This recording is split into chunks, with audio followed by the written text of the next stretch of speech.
Em pronunciamento na tribuna, o senador Sérgio Moro comentou a fake news difundida por Lula, assim como outros ataques proferidos contra ele após a operação que desbaratou uma quadrilha que ameaçava agentes públicos.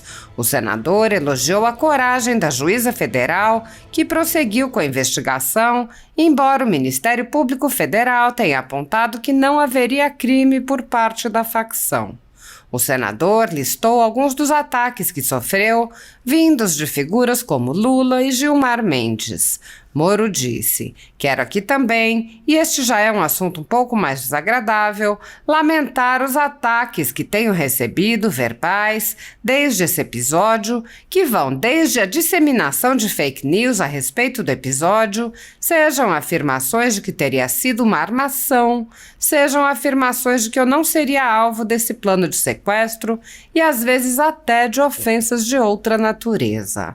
O senador lamentou a quebra de decoro por parte do ministro do Supremo Tribunal Federal, dizendo: "Ontem mesmo, hoje mesmo, eu vi uma manifestação do ministro Gilmar Mendes, do Supremo Tribunal Federal, ofensiva à minha pessoa, uma entrevista que ele proferiu dizendo inverdades e uma avaliação, uma opinião extremamente negativa. Ele comparou com a quebra de decoro observada na Câmara contra o deputado Nicolas Ferreira, dizendo: acho que nós tivemos ontem aqui nesta casa, na Câmara, um exemplo de indecoro parlamentar, uma ofensa que foi exarada ao deputado Nicolas lá na Câmara, e nós temos que lamentar esses episódios, mas também peço aqui decoro judicial. Se não é para prestar solidariedade a um senador e a sua família, ameaçada por um plano do crime organizado, se não se tem essa humanidade de prestar essa solidariedade, que pelo menos não se profiram ofensas, essas inverdades, em relação à minha pessoa." Moro relatou que participou de um encontro com líderes internacionais e afirmou: "Infelizmente, nós temos visto uma sombra se estendendo pela América Latina, na qual esse populismo tem se aprofundado, com consequências deletérias para a população." O senador mencionou os casos da Argentina e da Bolívia, países em franca decadência após a ascensão da extrema-esquerda. Ele disse: "Todo um retrato da deterioração econômica provocada pelo populismo. Populismo, muitas vezes, caracterizado pela irresponsabilidade fiscal, pela utilização de desinformação e pelo ataque aos adversários. Infelizmente, nós temos visto isso aqui também no Brasil, não só nos demais países na América Latina, mas também aqui no Brasil. No contexto atual do Brasil, muitas pessoas estão sendo tratadas como subcidadãos pelo simples motivo de terem manifestado apoio ao ex-presidente Jair Bolsonaro. Por expressarem suas opiniões, são alvo de CPIs, de inquéritos secretos conduzidos pelo ministro Alexandre de Moraes no Supremo Tribunal Federal, ou são vítimas de medidas arbitrárias como prisões políticas, apreensão de bens, exposição indevida de dados, entre outras. Para esses subcidadãos, não há direitos humanos, garantias fundamentais ou devido processo legal.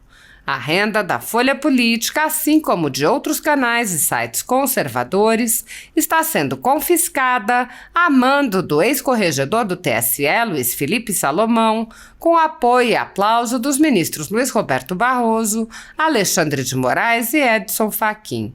Toda a renda de mais de 20 meses de trabalho do jornal está sendo retida sem justificativa jurídica.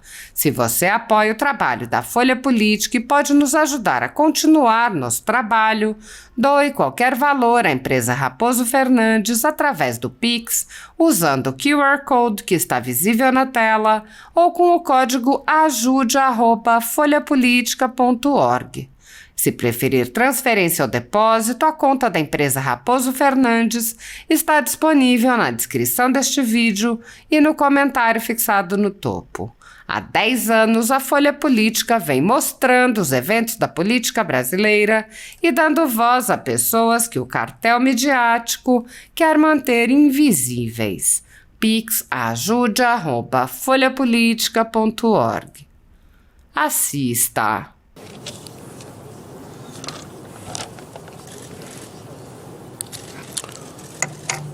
Boa tarde a todos, colegas senadores e senadoras, presidente Rodrigo Pacheco. Presidente, eu tomo essa tribuna hoje, em primeiro lugar, para agradecer as centenas e, posso dizer, até milhares de manifestações de solidariedade que tenho recebido desde da semana passada, quando foi revelado aquele plano do PCC, né, de ataque a mim e a minha família, em retaliação ao trabalho que fizemos contra o crime organizado como juiz e como ministro da Justiça. Inclusive manifestações também oriundas de Vossa Excelência, além do apoio material. Hoje fui informado que um dos procuradores do caso peticionou nos autos, entendendo que todo aquele planejamento de realizar os atentados seriam meros atos preparatórios da prática do crime e que, portanto, não seriam puníveis. A juíza do caso, uma juíza federal extremamente valente e corajosa, que honra não só o cargo, mas também demonstra a valentia das mulheres, ela não concordou e tomou providências para que o caso possa prosseguir.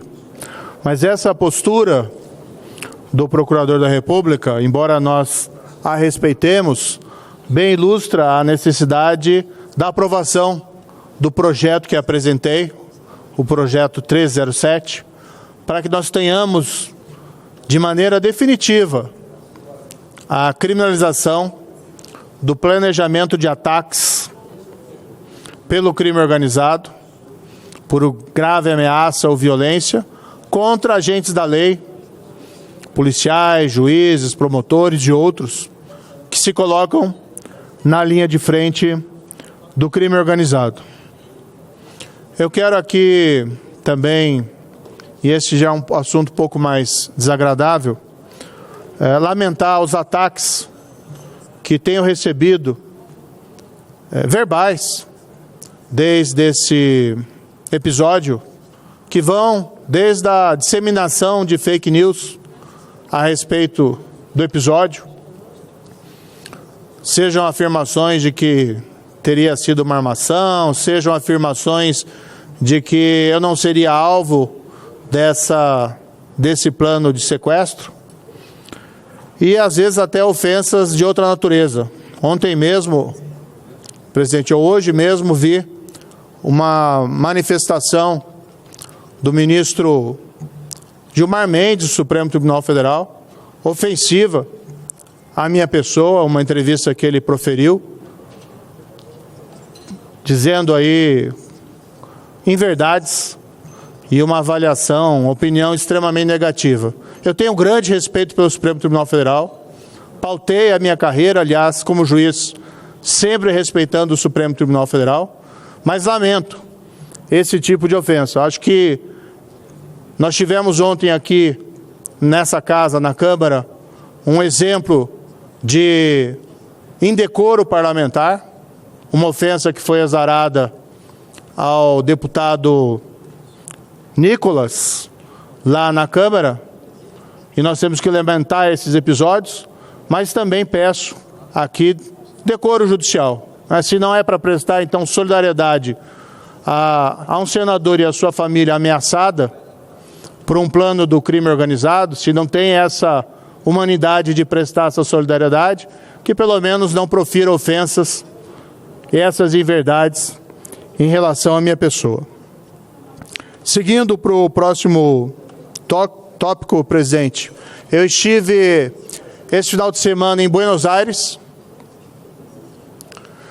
onde está sendo formado um grupo que reúne políticos e sociedade civil, incluindo aqui ex-presidentes de diversos países latino-americanos.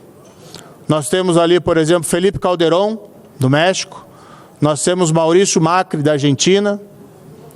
Nós temos Sebastián Piñera, do Chile. Nós temos Jorge Quiroga, da Bolívia. Nós temos também Vicente Fox, do México. Essas e outras lideranças também ibero-americanas, como a deputada Caetana da Espanha, forjando uma união contra o populismo crescente na América Latina. Esse populismo que ameaça, pelas lições que já tivemos da história, a nossa prosperidade e, igualmente, as nossas liberdades. Populismo que, se não contido, acaba resultando em tragédias como nós vemos hoje na Venezuela, na Nicarágua e em Cuba. E, infelizmente, nós temos visto uma sombra se estendendo pela América Latina, no qual esse populismo tem se aprofundado, com consequências deletérias para a população. A Argentina, esse magnífico país, com uma inflação de 100% ao ano. Ontem, vi um vídeo que também me chamou a atenção. Na Bolívia, uma fila de pessoas para comprar dólares. Fila imensa. E quando chegava no final da fila, recebiam apenas um cupom para voltar dali a um mês. Todo um retrato da deterioração econômica provocada pelo populismo. Populismo, muitas vezes caracterizado pela irresponsabilidade fiscal, pela utilização de desinformação e pelo ataque aos adversários. Infelizmente, nós temos visto isso também aqui no Brasil, não só nos demais países da América Latina, mas também isso aqui no Brasil. E a formação desse grupo vem em boa hora.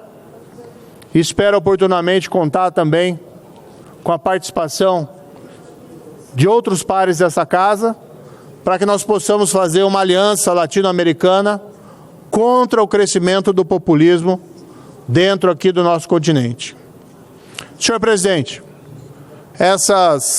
meu posicionamento hoje tinha basicamente esse objetivo de prestar meus agradecimentos e para me reportar a essa iniciativa. Inclusive, Vossa Excelência, uma pessoa ponderada, uma pessoa extremamente equilibrada, e eu tenho certeza muito distante de qualquer visão populista da política. Inclusive, seria bem-vindo para conversar com esse grupo de extrema qualificação que reúne ex-presidentes da América Latina, todos eles que, claro, com suas dificuldades e não conseguiram fazer tudo o que queriam os seus países, mas todos eles presidentes que têm do que se orgulhar do período em que fizeram a sua gestão e a sua administração. Fica o convite aqui, presidente, para uma próxima reunião, a sua participação, inclusive. Muito obrigado, senador Rodrigo Pacheco. Eu queria cumprimentar o senador Cajuru pelo desarquivamento importante dessa PEC, que é um clamor que a gente percebe hoje do cidadão de bem. E o enfrentamento à impunidade, à corrupção deve ser prioridade, é um dever nosso, pela ética. E, por falar nisso, nós acabamos de sair de um evento no Salão Verde, senhor presidente, que reuniu senadores da República e deputados federais que estão imbuídos de recolher assinatura para mais uma CPMI no Congresso Nacional, se Deus permitir, até o dia que o senhor balizou, entre o dia 11 e dia 14 de abril, que o senhor possa fazer a leitura não apenas de uma CPMI, que é aquela dos atos do dia 8 de janeiro, mas também uma outra sobre o crime organizado. Uma CPMI do narcotráfico, não apenas pelo gravíssimo atentado que o nosso colega senador, mas na verdade é a democracia que recebeu esse atentado do crime organizado do senador Sérgio Moro. Não, transcende isso. Acreditamos que precisamos ir a fundo sobre o que aconteceu no Rio Grande do Norte, sobre o que acontece diariamente no Ceará, na minha terra, onde famílias inteiras são expulsas por facções criminosas, onde o cidadão de bem tem que pedir, acredite se quiser, senador Cajuru, autorização à luz do dia para entrar no seu bairro. E isso não é só em capitais, está no interior do Brasil. Ou a gente faz o nosso trabalho, ou tem que entregar a chave do país para o crime organizado. Então, esse grupo de senadores e deputados, Coronel Meira está à frente lá na Câmara dos Deputados, e aqui no Senado, o senador Stevenson Valentim, que é emblemático que ele esteja à frente, porque os ataques lá no Rio Grande do Norte geraram terror, e que a gente possa ler, que o senhor possa ler 2 CPMIs na próxima reunião do Congresso. Muito obrigado, senhor presidente.